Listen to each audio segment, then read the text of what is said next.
Hello guys, welcome back to our YouTube channel. My name is Swapnil Suryavanshi और इस share market की series में beginner to pro investor में आप सबका स्वागत है।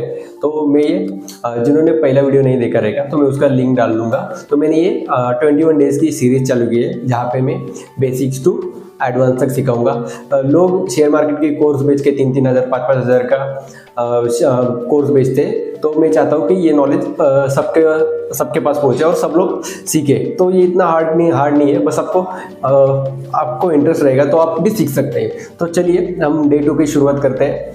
तो आज का टॉपिक है कि टाइप्स ऑफ स्टॉक्स। तो इसमें सबसे पहला आता है कॉमन स्टॉक्स, जो कि कॉमन स्टॉक्स जो होते हैं जिसमें इन्वेस्टर के पास उसके वोटिंग राइट्स होते हैं और वो उसमें ओनरशिप ओन करते हैं, यानी कि पार्टनर होते हैं वो कंपनी के। अगर आपके पास किसी कंपनी के शेयर है यानी कि आप उनके बिजनेस पार्टनर है। तो सेकंड होता है प्रेफर्ड स्टॉक्स। तो प्रेफर्ड स्टॉक्स में कैसा होता है, इन्हें वोटिंग राइट्स नहीं होते, लेकिन इन्हें एक फिक्स डिविडेंड इनकम जो हमेशा उनको मिलते रहती है। और ये इसका एक एडवांटेज है कि इसे प्रेफर्ड स्टॉक वालों को कॉमन स्टॉक वालों से पहले इसकी फिक्स डिविडेंड इनकम मिलती है। और हाँ, बट इन्हें वोटिंग राइट्स नहीं रहते, तो इन्हें कंपनी के बोर्ड डायरेक्टर सेलेक्ट करने में ये वोट नहीं कर सकते और वो कॉमन स्टॉक्स वाले कर सकते हैं। और थर्ड है हाइब्रिड स्टॉक्स। तो हाइब्रिड स्टॉक बेसिकली मिक्सचर होता है बोथ कॉमन और प्रेफर्ड स्टॉक का। तो इसमें दोनों के थोड़े थोड़े फीचर होते हैं, जैसे कि इसमें वोटिंग राइट्स भी होते हैं और इसमें फिक्स्ड इनकम भी मिलती है। तो चलिए नेक्स्ट आता है लार्ज कैप स्टॉक्स। तो लार्ज कैप स्टॉक जैसे कि नाम से पता चल रहा है, ये बहुत मतलब वेल एस्टेब्लिश बड़े बड़े जायंट कंपनियां होती है जिनमें मतलब वो बहुत ज़्यादा स्टेबल कंपनीज होती है। जैसे कि इनका बहुत कम रिस्क होता है, इसमें अगर आप इन्वेस्ट करेंगे तो आपके पैसे डूबने के चांसेस बहुत ज़्यादा कम होते हैं। और बट इसका कम रिस्की होते हैं, तो इसका ग्रोथ भी मतलब इतना नहीं होता। ये भी स्टेबल कंपनी होती है तो ग्रोथ भी इसकी कमी होती है, तो इसके लिए उसमें रिटर्न भी कम आते हैं। तो इसका एग्जांपल दूँ तो HDFC कंपनी है, HUL है और ITC है। सो लार्ज कैप जो कंपनी होती है उनका मार्केट कैपिटलाइजेशन 10,000 करोड़ के ऊपर होता है।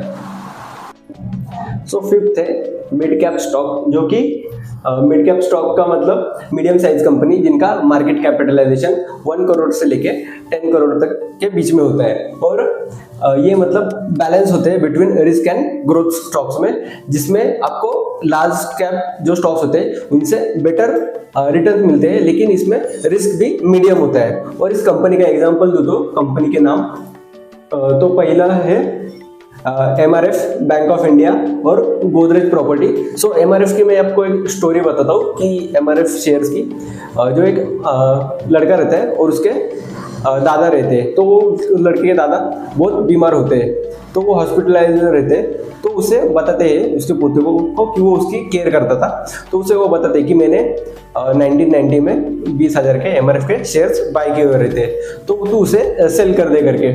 तो उसके पास कागज के इसमें वो सर्टिफिकेट रहते हैं। तो वो फ़ोन करके न्यूज़ वालों को वो पूछता है, जहाँ पे बिजनेस चैनल रहते हैं शेयर मार्केट का भाव बताते रहते हैं वो ऊपर नीचे। तो उन्हें फ़ोन करता है और उनसे पूछता है कि मेरे दादा ने मुझे 20,000 के MRF के शेयर दिए, तो मुझे आज की उसकी वैल्यू जाननी है।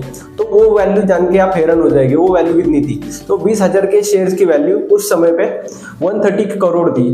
तो 130 करोड़ ये सुनकर वो सब हैरान हो जाते हैं। तो MRF नाम आया इसके लिए मैंने वो इसके पीछे की आपको एक स्टोरी बताई थी कि इतना उसमें पोटेंशियल होता है कि बहुत ज़्यादा रिटर्न आ सकते हैं। बट ये इसमें ये है कि आपको उसको लॉन्ग टाइम तक होल्ड करना है। ऐसे नहीं कि आज लिया 1-2 दिन में या 1-2 महीने में 3 महीने में बेच दिया, तो इसको 10 साल 15 साल तक होल्ड करना पड़ता है।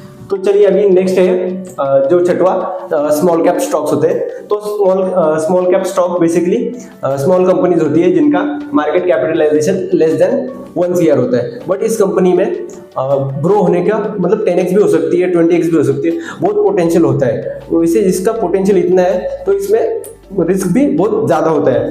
तो इस कंपनी के मैं एग्जांपल दूँ तो एक है DCB बैंक, बजाज इलेक्ट्रिकल और सीएट कंपनी। तो सीएट कंपनी का आपको टायर की कंपनी है, आपका नाम तो पता ही होगा। सो 7 टाइप ऑफ स्टॉक होते हैं जो कि ग्रोथ स्टॉक होते हैं। और ग्रोथ स्टॉक्स यानी कि अगर निफ्टी का बेंचमार्क मतलब इंडेक्स है जो कि 12% या 15% रिटर्न दे रहा है, ये स्टॉक जो होते हैं वो उसे भी बेट करते हैं, यानी कि मार्केट रेट से ज़्यादा रिटर्न देते हैं, जैसे कि 18%, 20%, कुछ कुछ स्टॉक्स और भी ज़्यादा देते हैं। तो जैसे कि ये कंपनी में आते हैं, टेक्नोलॉजी की कंपनी आती है और हेल्थ केयर की कंपनी आती है। तो ये कभी कभी आपने कोविड टाइम में देखा रहेगा, टेक्नोलॉजी और हेल्थ केयर की कंपनियां हैं जो बहुत बूस्ट कर गई थी, उन्होंने बहुत अच्छा रिटर्न दिया था। तो इसमें ये बहुत वॉलेटाइल होती है, तो इसके लिए ये ऊपर भी बहुत जाती है तो नीचे भी उतना ही आती है। तो इसका रिटेल दूँ, एग्जाम्पल दूँ तो TCS है, HDFC है और रिलायंस कंपनी है। और इसके बाद है 8वां तो वैल्यू स्टॉक्स, जो वैल्यू स्टॉक्स यानी कि वो अपने इंट्रिंसिक वैल्यू के नीचे ट्रेड होते हैं, जिनके शेयर प्राइस फॉर एग्जांपल किसी शेयर की प्राइस 500 रुपया है और वो मतलब 300 में मिल रहा है आपको, तो वो उसकी इंट्रिंसिक वैल्यू से भी नीचे मिल रहा है, तो वो वैल्यू स्टॉक्स होते हैं जिनमें पोटेंशियल होता है बहुत ज़्यादा ग्रो करने का। और इसमें मतलब कंपनी के एसेट्स, कंपनी की पूरी वैल्यू होती है, उससे ये नीचे ट्रेड कर रहे रहते हैं। तो इसको क्या बोलते हैं, मतलब इसको ट्रू वर्थ ऑफ कंपनी बोलते हैं, मतलब इंट्रिंसिक वैल्यू को बोलते हैं ट्रू वर्थ ऑफ कंपनी। तो इसमें ये लेस वोलेटाइल होते हैं, तो इसका रिटर्न भी उतना नहीं होता, कम रिटर्न होता है। और आपको प्रॉफिट, बहुत सारे लोगों को लगता है कि प्रॉफिट जो होता है सेल करने पे मिलता है, लेकिन आप जिसका प्रॉफिट तब होता है जब आप किसी स्टॉक्स को, मानो वो 500 रुपये और आप उसको 300 में खरीद रहे हो, तो आपका प्रॉफिट बाइंग के टाइम पे होता है, ना कि सेलिंग के टाइम पे। तो इस कंपनी के एग्जाम्पल दूँ तो जैसे कि बजाज फाइनेंस है, एशियन पेंट्स है और एक्सिस बैंक है। तो बहुत सारे लोगों को मतलब स्टॉक मार्केट में वो लॉस क्यों करते हैं, तो बहुत सारे लोगों को मतलब डर लगता है स्टॉक मार्केट से। तो इसका रीज़न है क्योंकि उन्हें नॉलेज नहीं रहता, तो हम उस चीज़ से डरते हैं जिसके बारे में हमें नॉलेज नहीं होता। फॉर एग्जाम्पल फर्स्ट टाइम जब कोविड आया था 2020 में अपने यहाँ पे, तो हर कोई डरा हुआ था, हर कोई घर से बाहर नहीं निकल रहा था, 2-2, 3-3 टाइम हाथ धो रहे थे। बट और अभी देखोगे तो अभी कोविड के बारे में सबको पता चल गया है कि इतना कुछ उससे होता नहीं है, तो सब अभी नॉर्मल लेते हैं उससे, तो इतना नहीं डरते क्योंकि अभी हमारे पास इन्फो है उसके बारे में, तो इसके लिए हम उससे डरते नहीं। तो अगर आपको स्टॉक मार्केट में भी यही है, अगर आपको समझ आया तो आपको भी इससे डर नहीं लगेगा। और आपको क्या लगता है, स्टॉक मार्केट में जो बैंक होती है वो इन्वेस्ट करती है, गवर्नमेंट अपनी इन्वेस्ट करती है, जो इंश्योरेंस स्कीम वाले होते हैं वो आपको जो फिक्स रिटर्न देते हैं वो कहाँ से देते हैं, वो हर एक लोग स्टॉक मार्केट में पैसा डालते हैं, क्योंकि यहाँ पे एक जरिया है जहाँ से आपके रिटर्न जो वो 15%, 20% भी आप स्टॉक मार्केट से कमा सकते हो।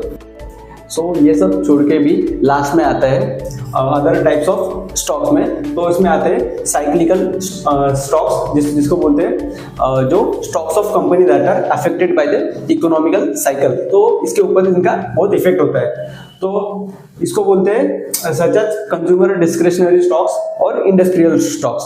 तो और उसके बाद है डिफेंसिव स्टॉक्स। डिफेंसिव स्टॉक्स में मतलब इसका नाम से ही पता चल रहा होगा कि डिफेंसिव है, तो ये मार्केट ऊपर जाए या नीचे जाए वो इतने वोलेटाइल नहीं रहते, मतलब वो उतने नीचे नहीं जाते, तो इससे इसके ऊपर इकोनॉमिक साइकिल का कम इफेक्ट होता है।